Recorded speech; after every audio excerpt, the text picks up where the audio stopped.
Okay, ನಾವಿವತ್ತು ಈ ಸಾರಿಗೆ ಫಾಲ್ ಹಾಕಬೇಕು ಅಂತ ಸೊ ಮ್ಯಾಚಿಂಗ್ ಕಲರ್ ಫಾಲ್ನ ತಗೊಂಡಿದ್ದೀವಿ.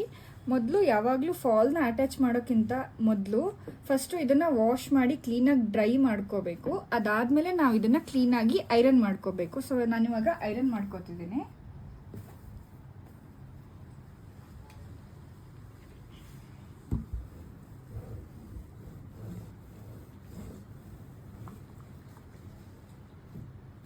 ಐರನ್ ಆಗಬೇಕು, ಎಲ್ಲಿ ಯಾವುದೇ ರಿಂಕಲ್ಸ್ ಇರಬಾರ್ದು. ಇಲ್ಲ ಅಂತ ಅಂದರೆ ಇಲ್ಲಿ ಕೆಲವೊಂದು ಕಡೆ ರಿಂಕಲ್ಸ್ ಬಂದಾಗ ನಾವು ಸಾರಿಲಿ ಅಟ್ಯಾಚ್ ಮಾಡೋ ಟೈಮಲ್ಲಿ ಅದು ಅಲ್ಲೇ ನಮಗೆ ಪ್ರಾಬ್ಲಮ್ ಆಗೋ ಚಾನ್ಸಸ್ ಇರುತ್ತೆ.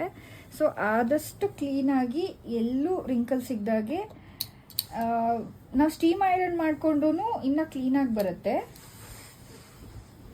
ಸೊ ನಾನಿಲ್ಲಿ ಕ್ಲೀನಾಗಿ ಐರನ್ ಮಾಡ್ಕೋತಿದ್ದೀನಿ. ಕಂಪ್ಲೀಟ್ ಫಾಲ್ನ ಐರನ್ ಮಾಡ್ಕೋಬೇಕು, ಯಾವುದೇ ಕಾರಣಕ್ಕೂ ಮಿಸ್ ಮಾಡಬಾರ್ದು. ಕ್ಲೀನಾಗಿ ಐರನ್ ಆಗಬೇಕು. ಇದು ನಾವು ಸ್ವಲ್ಪ ಮೀಡಿಯಮ್ಗಿಂತ ಜಾಸ್ತಿನೇ ಪವರ್ ಇಟ್ಕೊಳ್ಳೋಣ. ಓಕೆ, ನಾವಿವಾಗ ಕ್ಲೀನಾಗಿ ಐರನ್ ಮಾಡಿ ಇಟ್ಕೊಂಡಿದ್ದೀವಿ. ಇದನ್ನು ಯಾವ ರೀತಿ ಸಾರಿಗೆ ಅಟ್ಯಾಚ್ ಮಾಡೋದು ಅಂತ ಇವಾಗ ತೋರಿಸ್ತೀನಿ. ನಾವಿಲ್ಲಿ ಐರನ್ ಮಾಡ್ಕೊಳ್ಳೋವಾಗ ಎರಡೂ ಸೈಡ್ಗೂ 1/4 ಇಂಚಷ್ಟು ಈ ಥರ ಸೈಡ್ ಎಡ್ಜಸ್ನ ಫೋಲ್ಡ್ ಮಾಡ್ಕೊಂಡು ಐರನ್ ಮಾಡಿಕೊಂಡ್ರೆ ನಮಗೆ ಸ್ಟಿಚ್ ಮಾಡುವಾಗ ಇಲ್ಲಿ ಎಡ್ಜಸ್ ಬಂದು ಕ್ಲೀನಾಗಿ ಫಿನಿಶಿಂಗ್ ಸಿಗುತ್ತೆ. ಸೊ ಇದ್ರ ನಂತರ ನಮಗೆ ಅಟ್ಯಾಚ್ ಮಾಡೋಕ್ಕೂ ಕ್ಲೀನ್ ಆಗುತ್ತೆ. ಇದು ಯಾವಾಗಲೂ ನಾವು ಟಕ್ಕಿಂಗ್ ಮಾಡುವಂಥ ಪಾರ್ಟ್ ಆಗಿರುತ್ತೆ. ಸೊ ಅದರಲ್ಲಿ ಈ ಬಾಟಮ್ ಸೈಡಲ್ಲಿ ನಾವು ಫಾಲ್ ಹಾಕೋತೀವಿ. ಆದರೆ ನಾವು ಬಾಟಮ್ ಸೈಡಲ್ಲಿ ಇನ್ಸೈಡ್ ಈ ಥರ ಪ್ಯಾಟರ್ನ್ ಇರುತ್ತಲ್ವ, ಇಲ್ಲಿ ಒಂದು 10 ಇಂಚ್ ಬಿಟ್ಬಿಟ್ಟು ಸೊ ನಾನು ಇದನ್ನು ಇವಾಗ ಸ್ಟಾರ್ಟ್ ಮಾಡ್ಕೋತಿದ್ದೀನಿ. ಸೊ ನೋಡಿ, ಒಂದು 10 ಇಂಚಷ್ಟು ಇಷ್ಟು ಬಿಟ್ಕೋತೀನಿ. 10 to 15 ಒಳಗಡೆ ನಾವು ಈ ಥರ ಬಿಟ್ಕೊಂಡು ಇಲ್ಲಿಂದ ನಾವು ಸ್ಟಾರ್ಟ್ ಮಾಡ್ಕೋತಿದ್ದೀನಿ. ನಾನಿವಾಗ ಇಲ್ಲಿ 10 ಇಂಚ್ಗೆ ಮಾರ್ಕ್ ಮಾಡ್ಕೋತಾ ಇದ್ದೀನಿ. ಸೊ ಇಲ್ಲಿಂದ ನಾನು ಫಾಲ್ನ ಅಟ್ಯಾಚ್ ಮಾಡ್ತೀನಿ. ನಾವು ಆವಾಗಲೇ ಐರನ್ ಮಾಡೋವಾಗ ಈ ಥರ ನಾವು ಫೋಲ್ಡ್ ಮಾಡಿರೋ ಎಡ್ಜಸ್ ಎಂಡಿಂಗ್ ಇರುತ್ತಲ್ಲ, ಅಲ್ಲಿಂದ ನಾನು ಈ ಥರ ಇಟ್ಕೊಂಡು ಒಂದು ಸ್ಟ್ರೈಟ್ ಸ್ಟಿಚ್ ಫಸ್ಟಿಗೆ ಹಾಕೋತೀನಿ. ಏನಕ್ಕೆ ಅಂದರೆ ಅದು ನಮಗೆ ನೀಟಾಗಿ ಗ್ರಿಪ್ ಸಿಗುತ್ತೆ ಅನ್ನೋ ಕಾರಣಕ್ಕೆ.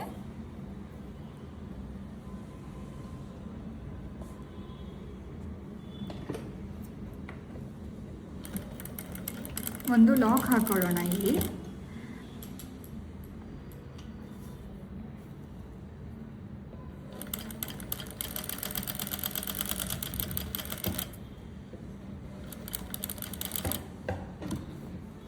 ನಾವಿಲ್ಲಿ ಸ್ಟಿಚ್ ಮಾಡುವಾಗ ಬಾಟಮ್ ಸೈಡಲ್ಲಿ ಸ್ಟಿಚ್ ಮಾಡಬೇಕಾಗತ್ತೆ. ನಾವು ಈ ಥರ ಬಟ್ಟೆ ಇಟ್ಕೊಂಡಾಗ ನಮ್ಮ ಲೆಫ್ಟ್ ಸೈಡಲ್ಲಿ ಈ ಥರ ಹೆಮ್ಮಿಂಗ್ ಬರುತ್ತೆ, ನಮ್ಮ ರೈಟ್ ಸೈಡಲ್ಲಿ ಬಂದು ಈ ಥರ ನಾವು ಸ್ಟಿಚಿಂಗ್ ಹಾಕೋಬೇಕಾಗತ್ತೆ. ಇಲ್ಲಿ ನಾವು ಹ್ಯಾಂಡ್ ಹೆಮ್ಮಿಂಗ್ ಮಾಡ್ಕೋತೀವಿ.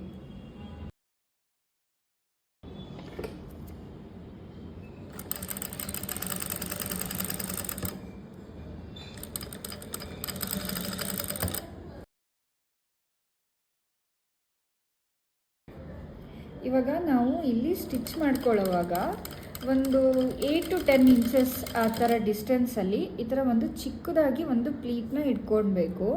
ಇದು ಯಾವ ಕಾರಣಕ್ಕೆ ಅಂತ ಅಂದರೆ ಕೆಲವೊಂದು ಸಲ ಈ ಸೀರೆಗಳು ವೀವಿಂಗ್ ಟೆಕ್ನಿಕ್ಕಿಂದ ನಮಗೆ ಸ್ಟ್ರೈಟಾಗಿ ಬಂದಿರಲ್ಲ. ಸೊ ಆವಾಗ ನಮಗೆ ಈ ಕಡೆ ಕ್ಲೀನಾಗಿ ಸಿಗಬೇಕು ಅಂತ ಅಂದರೆ ಇದೇ ರೀತಿ ನಾವು ಒಂದು 10 ಇಂಚಸ್ ಆ ಥರ ಡಿಸ್ಟೆನ್ಸಲ್ಲಿ ಚಿಕ್ಕದಾಗಿ ಒಂದು ಪ್ಲೀಟ್ಸ್ನ ಕೊಟ್ಕೊಂಡು ಕಂಪ್ಲೀಟ್ ಫಾಲ್ನ ಕಂಪ್ಲೀಟ್ ಸೀರೆದು ಲೆಂತ್ ನಾವು ಏನು ತೊಗೊಂಡಿರ್ತೀವಿ ಫಾಲ್ ಲೆಂತು, ಅದೇ ಥರ ಕಂಪ್ಲೀಟ್ ಫಾಲ್ ಎಂಡ್ ಆಗೋವರೆಗೂ ಅಲ್ಲಲ್ಲಿ ಕೊಟ್ಕೊಂಡು ಇದೇ ಥರ ಬಾಟಮಲ್ಲಿ ಫಿನಿಶಿಂಗ್ ಮಾಡ್ಕೋಬೇಕು. ಆವಾಗ ನಮಗೆ ಈ ಕಡೆ ಹ್ಯಾಂಡ್ ಹೆಮ್ಮಿಂಗ್ ಮಾಡೋದಕ್ಕೆ ಕ್ಲೀನಾಗಿ ಪೊಸಿಷನ್ ಸಿಗುತ್ತೆ.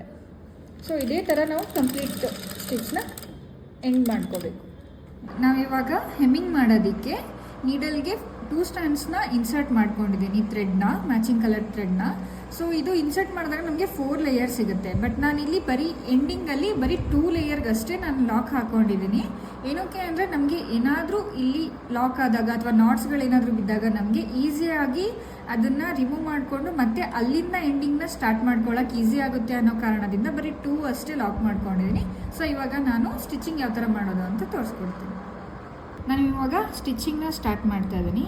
ಈ ಎಡ್ಜಿಂದ ನಾವು ನೀಡಲ್ನ ಇನ್ಸರ್ಟ್ ಮಾಡಿ ಒಂದು ಲಾಕ್ ಹಾಕೋಬೇಕು.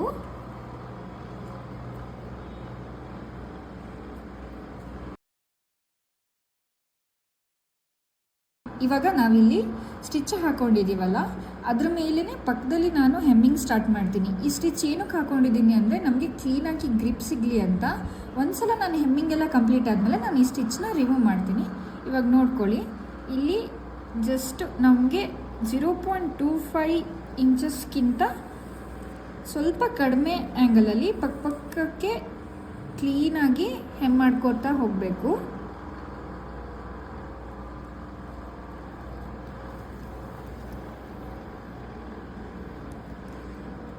ನೋಡಿ, ಈ ಥರ ಕ್ಲೀನಾಗಿ ಹೆಮ್ ಮಾಡ್ಕೊತಾ ಹೋದರೆ